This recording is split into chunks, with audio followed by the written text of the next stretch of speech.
Welcome to Dialogs.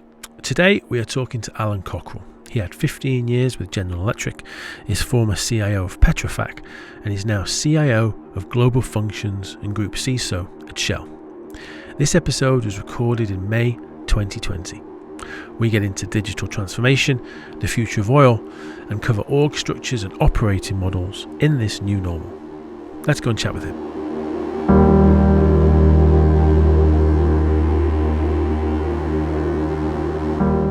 Well, hi Allan, thank you for joining us today. We really appreciate it. Good morning. So where in the world do we find you, and how did you get there? Well, look, I'm calling in from lockdown central in London, England. I think it's bordering on 2 months now that we've been here safe and sound in the house, and I'm getting used to my new office, which is my kitchen table half of the week and the guest bedroom for the other half of the week. Brilliant. Yeah, no, it's a challenge for everybody. So again, thanks for joining us. So let's get straight into it. I'm going to put you on the spot. What is DT? What is digital transformation to you? Look, digital transformation it means a lot of things to a lot of people. The way that I've embraced that buzzword, so to speak, is really leveraging all the great new technology that we have available to us today and finding better ways, more innovative ways to cost effectively transform the business or support the transformation of the business. So I think for us, even at its most basic level, it's driving a different culture and a different way of working. And ironically enough, this COVID-19 situation has been one of our biggest change advocates in terms of helping to get the business and to get our global functions to be fully embracing new technologies and new ways of working. Well, I was going to say that because obviously that we knew what digital transformation was in everywhere in the world 9 weeks ago, and obviously today it's very, very different for everybody. So what's the comparison there? Do you see? How do you see that? From an organizational perspective, I think it's thrown out the window all of these apprehensions about managing a distributed workforce. I think before this, there was plausible deniability that a team could never be fully effective being 100% remote. There was always that kind of legacy perception that you had to be in an office, you had to commute every day to a central location. And I think through the necessity of addressing keeping people safe related to COVID, that's been disproven. And I think I've seen a lot of resilience and flexibility in our user base to embrace the tools, use them, and find new ways of working. And if I look at the organization now, we originally had about 10 to 15% of our workforce that would work remote, so predominantly sales teams and management. Now we're at 100%. And in that 100%, we have users from managerial level folks like myself all the way through to engineers doing advanced modeling from their respective kitchen tables. And so we hear that that many companies it's almost we've been forced into this situation, and there's always been this reluctance for loads of reasons that we know of having a remote workforce. Is it possible that this is just not that it's a fad, but it will be this way because it has to be, and then eventually it will just slowly ramp up to the point where we just go back to where it was always, or maybe or not? Look, I tend to be an optimist in these type of situations, and I genuinely think we have an opportunity to rethink how we work as a business and as a current generation of leaders. These tools work. These tools are great, and in the environment where we do not have to homeschool kids as well as work, I think once that normalizes a little bit, I think people will find that you'll be as effective or more effective if you're able to have the flexibility to work from home. And if you look at it just in a 24-hour day, if you can chop off your hour commute on both sides of the day, that's a tremendous amount of productivity that you can add to yourself, and also you can add to your personal life just because you're not in the doldrums twice per day going to a fixed location. Yeah, no, it's I hadn't thought about it from the perspective that in actual fact we are working from home, but it's still incredibly restrictive. When we get through this, working from home could actually be even more effective. I hadn't thought about that. I find myself more effective. I think the pendulum almost swings the other way, where I find myself probably working more just because you don't have the bookends of the day where you down tools and you go into the office and you down tools and come home. So I think, again, it requires some management, but I find myself even probably clocking more hours. Yeah, it's an enforced routine in that sense for people. Whereas I've actually don't have 6-7 hours. I've actually got to get this done in 2. Mm-hmm. It's an enforced rigor. Yeah. So as everybody's looking into almost the abyss of what's going on and digital transformation, and look, we know we have to survive.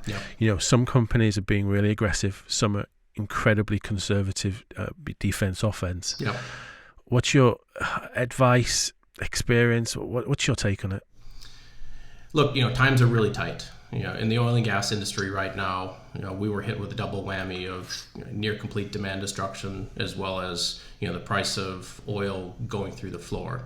We saw futures go negative for the first time ever, which is something I never thought I would see. So with that as the backdrop, I think the smart companies will continue to invest through the down cycle, because this too shall pass. And I think organizations that continue to place their bets on things that help them to differentiate and to help them deliver on time and at a lower cost structure will be the winners when things turn around. And I think in the current organization, we made a tremendous investment in our technical estate. We made a tremendous investment in the tool landscape that we're using both internally and with our customers. And I think at a minimum that helped us pivot in the COVID-19 situation a lot better than some of our peers, which maybe took a more conservative approach. Yeah, it's really tough to turn this ship around, this tanker around. You can't do it in weeks. I think companies who've been invested in this for years and years are really finding the advantage from that. Well, just on that point, in a matter of weeks, we've embraced a lot of cloud technologies where, that remote engineering concept that I talked about a little bit earlier, we were able to implement that in about 3 weeks. So in these type of situations, which, it is a crisis, you see a lot of innovation, you see a lot of fast movement when you have to. And in that case, we needed to maintain our engineering capabilities, and to do that, we rapidly implemented pretty contemporary technology. Yeah, and obviously moving that quickly, if it's effective, brilliant. But we know that will immediately show cracks, and that will expose everything if you don't have that in place. Well, that's a good move into another spot question: the future of oil. What are we looking at? The future of work. Sorry, future of oil. A future of oil. Look, I wish I had that crystal ball. I can say from what I've read and what I'm hearing that it's going to be a relatively long recovery cycle. I think there's just so much inventory in the world right now. There's so much production that's happening. You see the geopolitical tensions happening now in the Middle East and Russia. And at the end of the day, oil is fundamental to a lot of economies around the world. And there's a disincentive for them to cut, because at the end of the day they have to deliver for their respective populace. So if you look at that with, again, demand that's gone through the floor, we're not going to see major price spikes just because, basic supply and demand curve. If you have a lot of folks continuing to pump and you have not a lot of folks to consume it, that's going to keep prices low for the medium term. Right. But I think for us as leaders, we have to find a way to adjust to the new normal. And when I look at the digital portfolio and the investments we're making, we're still investing. That the hurdle rate is higher and the expectations of return are more aggressive. But we will continue to deliver innovative solutions. Yeah, right. And as we all get used to that new normal, and I mean, you touched on it slightly before. Some of those changes that let's go a little bit deeper into some of those changes that you've made at the organization and the operating model, as we do realize that this is actually the new norm, if we can. Mm-hmm. Look, I think we've run the strategy that we planned out a few years ago, and that is, make the workforce as mobile as possible, get everyone doing as much on the edge as possible. And then from a platform perspective, we're looking at tools that are flexible, scalable, predominantly cloud-based. And fundamentally, we're trying to deliver a really good integrated experience. So not only do these tools have to work, whether I'm here in my living room or I'm in the office or I'm at the customer site, but that experience needs to be integrated across pieces. Right. And in that new normal, as people are reevaluating their careers, skills, you know, what their future is. If somebody wanted to come and work for Allan Cockriel, you know, what should they be doing right now? Yeah, look, I see, you know, the technical estate turning about every 2 years. I think every 2-ish years we get a brand new technology, or we get some sort of innovation that we need to understand, assess, and figure out where it sits in our estate, if at all. And the leaders that I want to bring into the organization are techno-functional experts with, you know, boundless curiosity. Because I think long past are the days where you would come in and know one language, and that would be the seat of your career for, you know, the medium or long term. I think now the tool set that's available, it's quick, it's easy, it's cheap, it's usable across a wide range of users. And the leaders I want to have are again, good business partners, have a solid focus on process, so applying things like ESSA and Lean and Six Sigma. But then they have the curiosity to be able to pick up these new tools and technologies and figure out the best way to apply them. So that skill set is really where I put a lot of emphasis in my hiring. Right. And I guess that's it's just the nature of the beast, in that, you know, people in the sweet spot at the top of the curve are in that great position because they've got the experience, maybe being exposed to more tools, especially over the past 5 years at least. Yeah. I mean, we just know what it's like. But then you've got the new people coming into the workforce. You've got the older people in the workforce, and it's definitely a challenge. I mean, it's a real problem. It is. But continuous learning. Yeah, that's the name of the game. Is that, again, anyone that comes out with their BA or their MBA and thinks, I'm going to be set for my career, are mistaken. I think the world moves too fast for you to get kind of one piece of paper and one data point in time and consider your education done. And right. The great thing is that if you go out to YouTube or if you go out to any of these OEM sites, the amount of training material and how-tos and example models that are available make learning these new tools and methodologies actually quite good if you just put in the time. Absolutely. No, I totally agree.